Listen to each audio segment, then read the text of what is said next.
It's been almost 6 years since I got the disease. It has been taking over my life. I knew that I had symptoms beforehand that made me prone to it, but I didn't know that what I was getting myself into. Be aware of the so-called Hallyu wave. Yeah, baby. Okay, I'm not here to piss off any people, but to start a conversation. Please leave comments after listening to the whole story and let's talk about it. But for you to understand why I'm warning you to not dive too deep into the whole Hallyu sea, or you're already in it, which I hope not, I must tell you my story.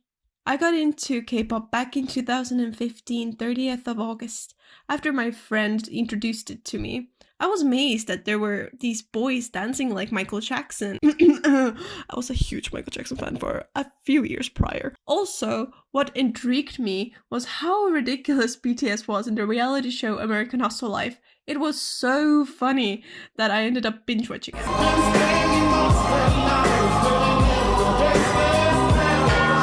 After a few days, my first year of high school started. I ended up meeting people who were also into K-pop more than me, but it was still fun and games back then. I started to lose control after finding out about the dramas. I was staying awake until 3 a.m. on school days, binge watching the dramas. There were so many. It was cringy but worth it. Or so I thought.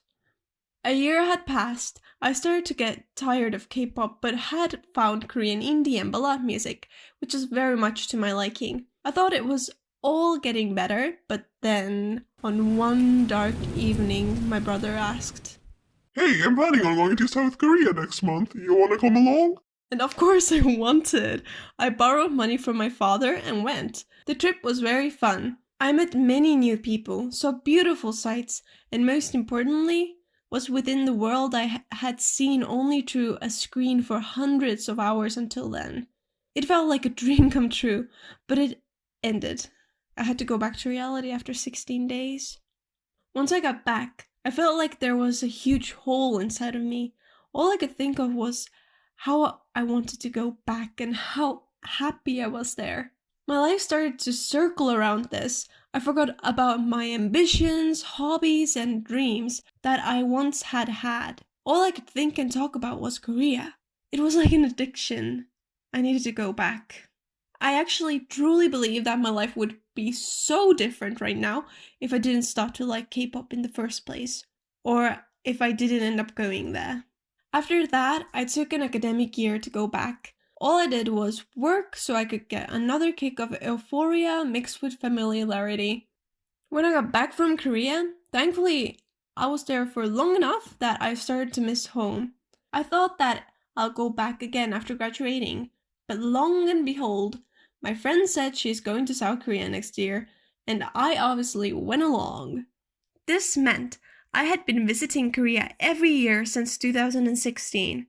Now it's been over 2 years since I was there. All this time and money that I could have put into self-development, hobbies, and overall making my life happier where I was living, I found greater importance in getting that kick. Now, let's get into the reasons why I'm warning you. Korean pop culture is a broken system as a whole. I have my own values which are very much against it. It's pure capitalism, and people don't seem to put much focus to it since it's fun. Now I'll start to count down the reasons why it's toxic. 1.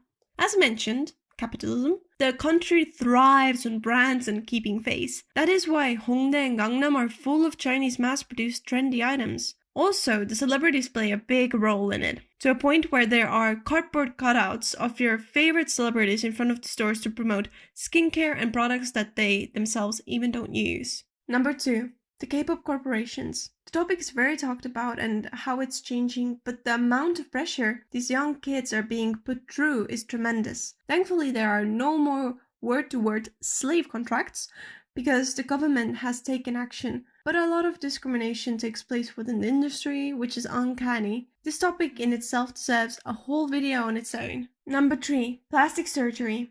I'd say that Seoul is the new Hollywood. Getting fillers, Botox, and eyelid surgery is something so normal that you'd even get it done while shopping.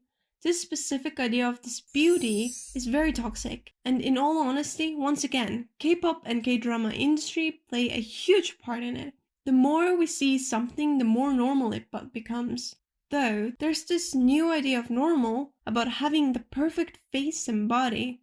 Everything has truly changed a lot after the 2010s within Korea. Even young teens get work done. Is it their perfectly normal nose, eyelids, or face shape? I hate bringing in examples, but for once I must mention one group. There are many more, but just these boys are so young.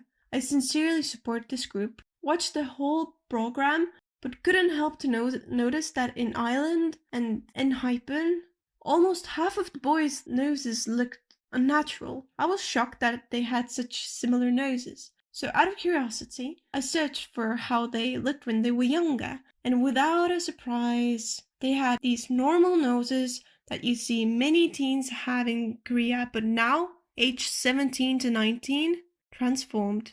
I have truly respect for BTS, and I'm so glad that they're doing well. They really show that when you are confident and work on yourself, then you truly can outshine looks. This part of the industry has made me question my own looks though, since it's human nature to compare. I usually think I look pretty alright, but when I see their world on the screen, then I start to notice flaws within how I look, which is a big worry of mine. It's most likely that I'm not the only one thinking this way. I believe in uniqueness and rocking what your mama and father gave you. Also, plastic surgery comes at risk. Are you ready to risk your own health for a surgical treatment to make your outer appearance look more according to society's beauty standards? Number 4. Mass production within the Hallyu industry. You might not be aware, but all the fan merch is mass produced, and certainly not sustainably. I know you wish to support your favorite groups, but please take into account that you're supporting a system that is also polluting the planet. I can't wait for a day where there are ethically and sustainably produced fan merch. For example, made out of plastic waste that would otherwise pollute the planet. Number 5. Drinking and eating culture. They drink very often. It's a huge part of the culture. I actually liked it when visiting, but it really was bad for me and my friend's health. We gained 3 to 4 kilograms after a month of staying there. They drink and eat in rounds. Drink, eat, drink, eat, drink it, and so on. They have that related to work and college culture. It was fun while traveling, but I could not imagine doing that in the long run. Also, food there isn't the healthiest. I mean, it's delicious, but a lot of foods are meat-based, which I find slightly hard to digest. They put sugar everywhere. Even the soups have a spoonful of sugar in them, which felt very foreign to me. It's easy to get addicted to food there compared to European countries where people are very much aware of what they put into their bodies. Almost all foods there have E621, as known as MSG, which causes overeating and many other side effects. E627, flavor enhancer, and E631, which is another flavor enhancer.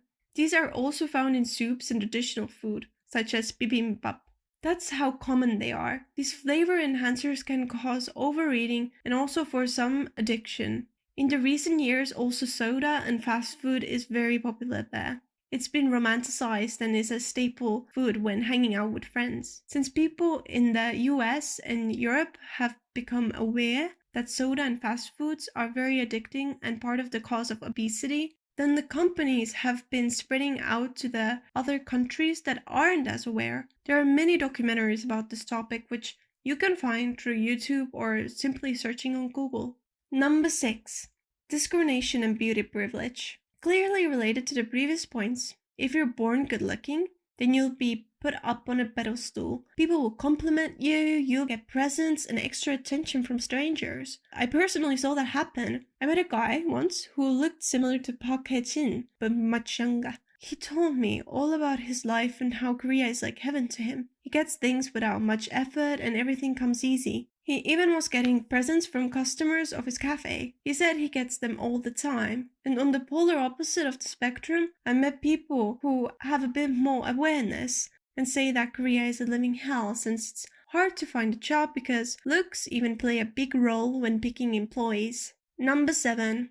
Current environmental issues. I have to add this point because if you're planning to visit or move to South Korea, then it could play a big role in your decision making. There's air pollution in large cities, water pollution from discharge of the sewage, floods, and industrial effluents, acid rains, drift net fishing. So now here are some more shocking facts. South Korea is the 9th largest emitter of carbon dioxide. If you're not aware, South Korea is not a big country, so that's actually quite high in the ranks. According to the Environmental Performance Index 2016, South Korea ranked 173rd out of 180 countries in terms of air quality. More than 50% of the population of South Korea is exposed to dangerous levels of fine dust. This is something me and my brother experienced when in Korea. It was horrible that we couldn't go outside that day, even while inside the fancy apartment building which had a new ventilation system.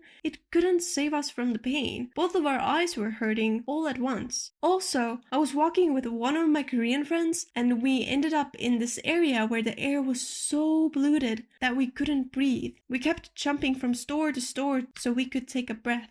Sadly enough, that is how horrible it was on some days. Environmental statistics reveals that the pollution of acid rain in South Korea is a serious issue, yet the awareness of people is very low. Even after a gradual decrease of pollutant emission in Korea, the acidity has not been reduced. Even after all of this, I still have friends who dream of living in South Korea for their whole lives, just from being blinded by the beautiful products they produce. I myself have grown and realized all of these flaws. The pink glasses have come off, and it's time to face reality.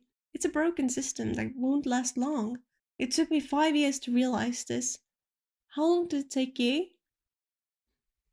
You now might have many thoughts and opinions, so please feel free to start discussions down in the comments. I also wish to mention that I'm not telling you to not like K-pop or to not visit South Korea, but to be aware and help to change the system. You're the consumers. Just don't buy the merch that is not related to actual music they produce.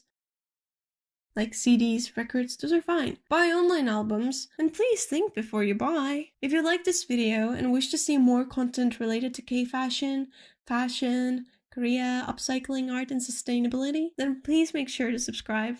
See you in the next video.